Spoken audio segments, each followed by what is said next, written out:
Hello students, welcome to English. Today we are taking the session of Complete English Grammar Series and this is the second video. हम Complete English Grammar की series कर रहे हैं और उसका ये दूसरा वीडियो है. पिछले वीडियो में हमने देखा था कि ग्रामर किसे कहते हैं. हमने पढ़ा था पिछले वीडियो में कि ग्रामर किसे कहते हैं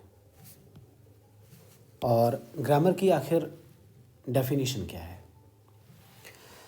आज हम बढ़ेंगे पार्ट्स ऑफ स्पीच में. ध्यान रहे, ये हमारे फर्स्ट पार्ट में हम पढ़ चुके हैं और हम सेकंड पार्ट में आज चल रहे हैं और आज का हमारा टॉपिक है पार्ट्स ऑफ स्पीच. तो बहुत इत्मीनान से इसको पढ़ेंगे और समझेंगे. अगर आप किसी भी कॉम्पिटिटिव एग्जामिनेशन की तैयारी कर रहे हैं तो निश्चित तौर पर आपको हमारी इस सीरीज़ को देखने से बेनिफिट होगी. आप किसी भी एग्जामिनेशन को क्रैक कर पाएंगे और इंग्लिश की आपकी समझदारी भी बढ़ेगी. तो आइए सीखते हैं एक एक करके. पार्ट्स ऑफ स्पीच को समझने से पहले हमें समझना चाहिए कि स्पीच क्या है. हमें सबसे पहले समझना होगा कि स्पीच क्या है. स्पीच का अर्थ होता है जो हम बोलते हैं. तो क्या कह सकते हैं इसको? What is speech? So the communication, हम जो बातचीत करते हैं, द कम्युनिकेशन और एक्सप्रेशन, द कम्युनिकेशन और expression of thoughts, expression of thoughts. Thoughts को एक्सप्रेस जो हम करते हैं स्पोकन वर्ड्स के जरिए, the expression of thoughts in spoken words. अभी मैंने द एक्सप्रेशन कहा, इसलिए कहा कि हम सेपरेटली इस सेंटेंस को बोल रहे थे.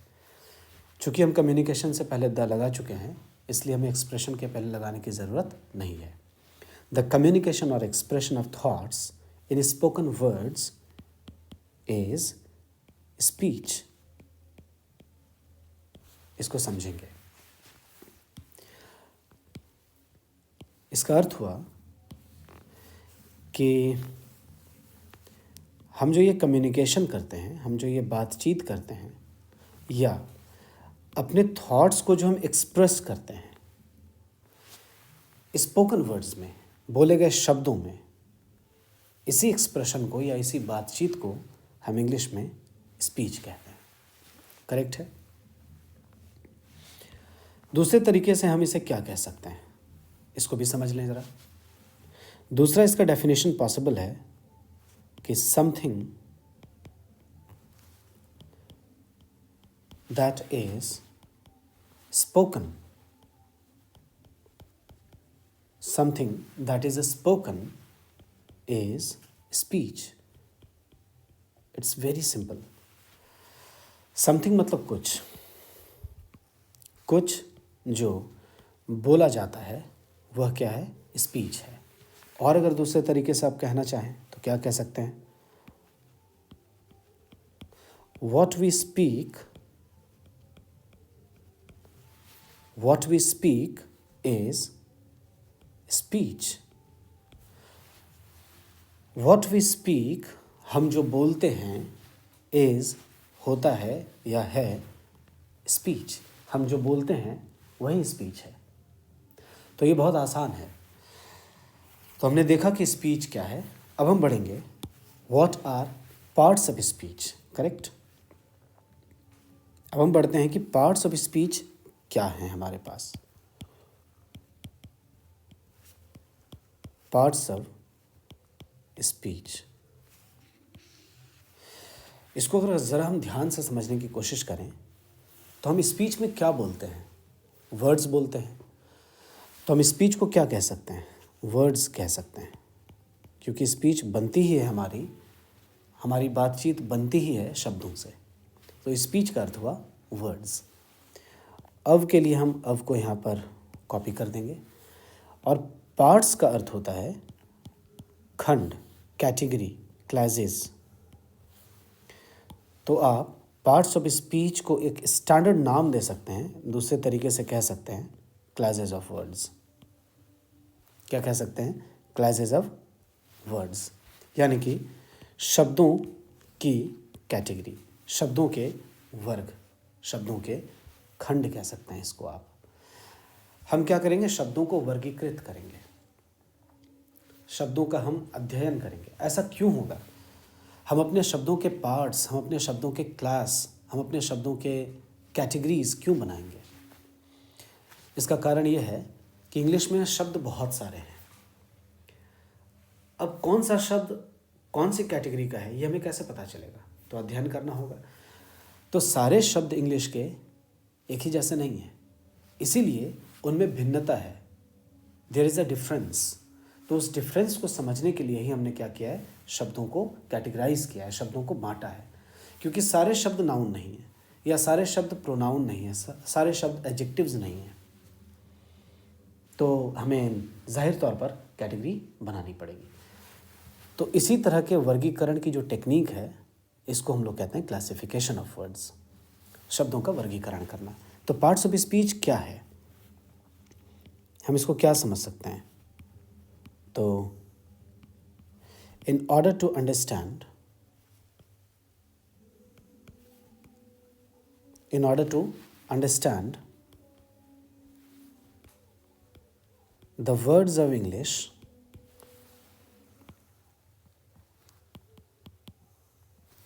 in order to understand the words of English,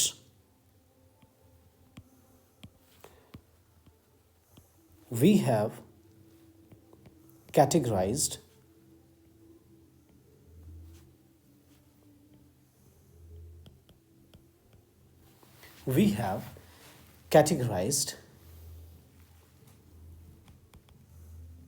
them in different classes. We have categorized them in different classes, and these classes are called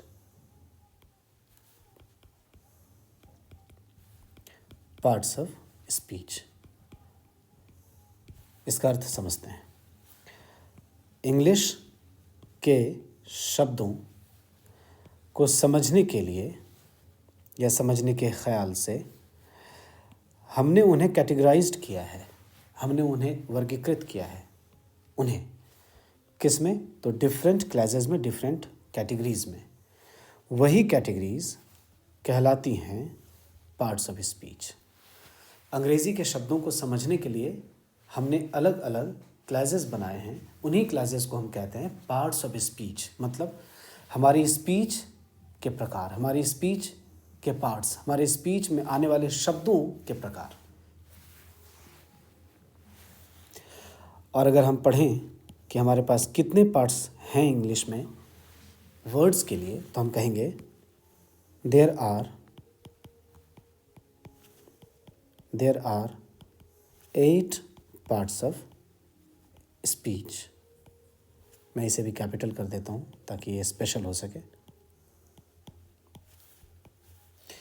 English में टोटल 8 पार्ट्स ऑफ स्पीच हैं, जिसमें first है noun,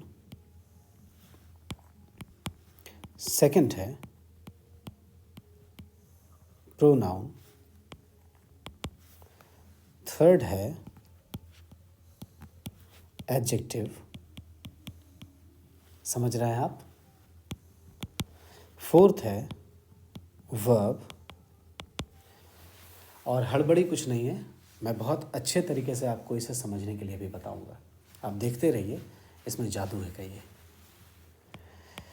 fifth is adverb, sixth preposition,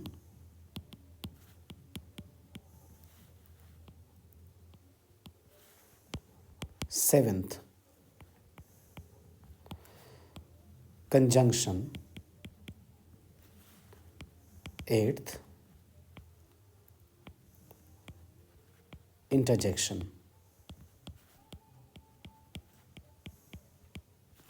interjection, ये सारे हैं 8 parts. मैं यहीं पर आपको कुछ एग्जाम्पल्स देता हूँ ताकि आप इसे समझ पाएँ। अभी मैं बहुत सिंपली बात करूँगा, बाद में इसकी डेफिनेशन, फिर इसके एग्जाम्पल्स, और एक एक करके हम लोग चैप्टर में भी बढ़ने की कोशिश करते रहेंगे। नाउन में जैसे boy, cat, tree, love, death, flight, ऐसी बहुत सारी चीज़ें हैं। तो ऐसे एग्जाम्पल्स हम नाउन में क्यों लिख रहे हैं आगे जाकर पता चलेगा, लेकिन मैं आपको बस परिचित करा रहा हूँ कि ये सारी चीज़ें हैं कैसी। प्रोनाउन में क्या क्या है? I, we, you, he, she, it,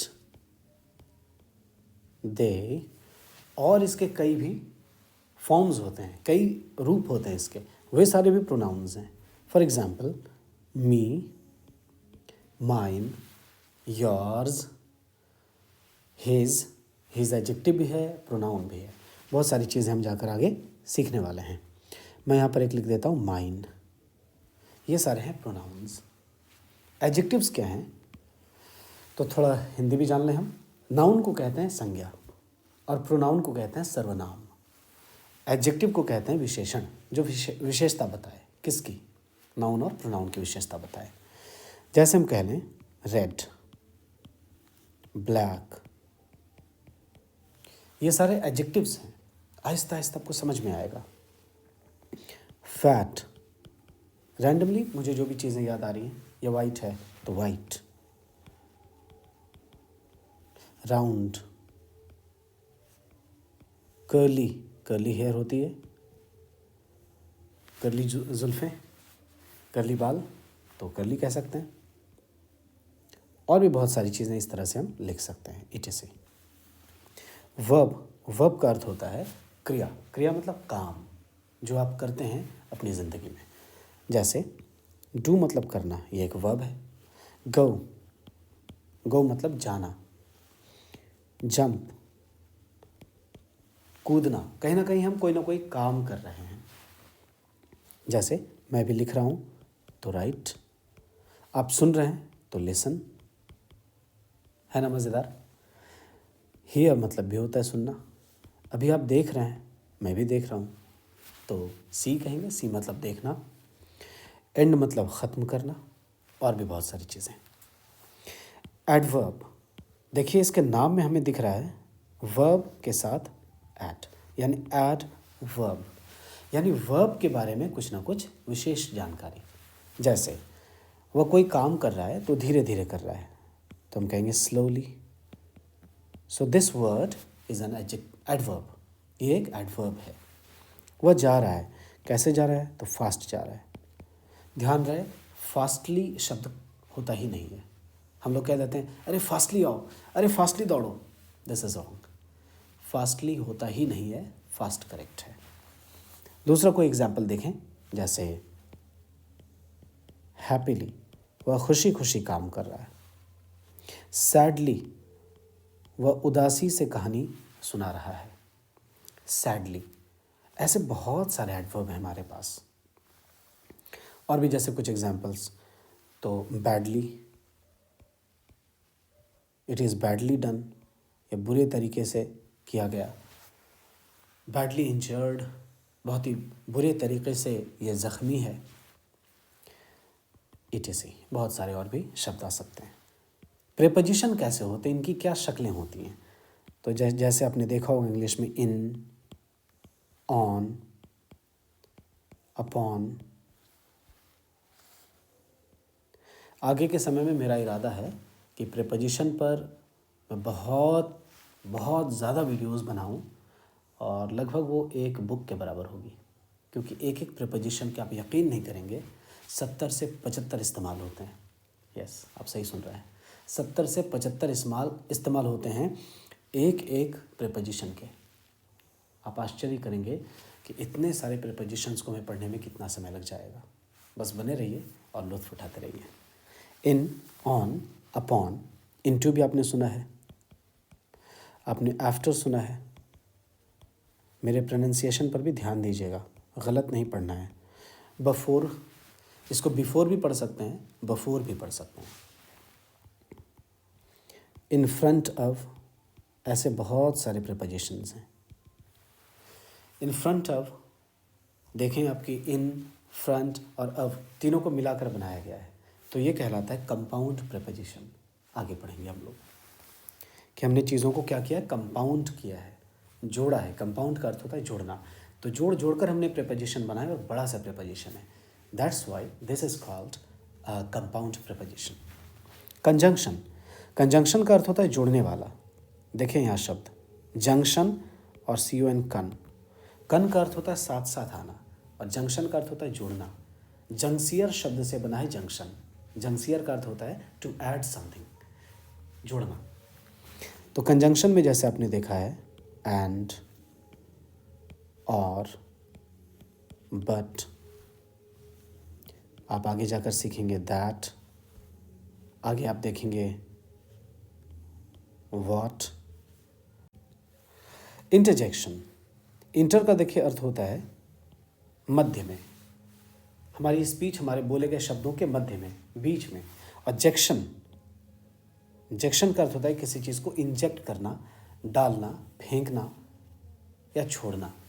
interjection यानी हम अपनी बातों के बीच में जब किसी अचानक सी भावना को छोड़ते हैं, अचानक सी आई हुई भावना को छोड़ते हैं और उसको इंग्लिश से हम दिखाने की कोशिश करते हैं, वे सारे शब्द इंटरजेक्शन कहलाते हैं। जैसे मैं चल रहा था और चलते चलते किसी इंसान को देखा कि अचानक गिर गया, तो हमारे मुंह से निकल जाता है ओह हो।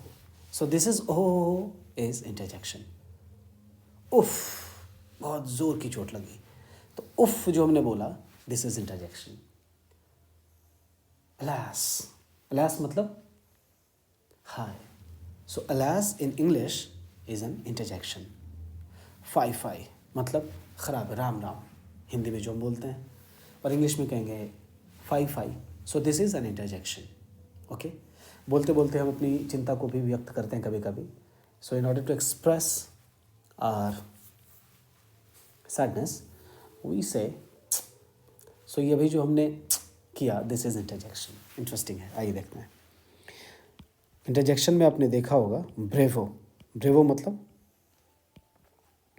शाबाश, और मैं अपनी तरफ से इसे लिख देता हूँ। अगर इसकी स्पेलिंग ऐसे हो सकती है तो कुछ ऐसा समझ लें आप। सो this is an interjection. English में अलास मतलब हाय, ये क्या हो गया, इंटरजेक्शन। ऐसे बहुत सारे और भी शब्द संभव हैं, हम लोग क्लासेस में बढ़ते जाएंगे तो सीखते जाएंगे। और भी मैं थोड़ा लिखता हूँ, जैसे लो, लो मतलब लुक। आपने पोइट्री में इसका इस्तेमाल देखा होगा, कविताओं में देखा होगा। लो, लो दया मीन्स लुक दया, ये अर्थ होता है। तो लो यहाँ क्या हो गया, इंटरजेक्शन हो गया। So I think this is all about this part. हम लोग आगे के वीडियो में इसको जारी रखेंगे और यहीं से हम लोग क्लास को आगे बढ़ाएंगे। अब हम लोग सीखने वाले हैं आगे जाकर कि नाउन को नाउन क्यों कहते हैं, प्रोनाउन को प्रोनाउन क्यों कहते हैं, एडजेक्टिव को एडजेक्टिव क्यों कहते हैं, इन सब के अर्थ क्या होते हैं। मैं एक एक करके नेक्स्ट वीडियो में आपको बताने वाला हूँ। So stay tuned and keep learning. Thank you so much. जय हिंद, जय भारत, बाय बाय।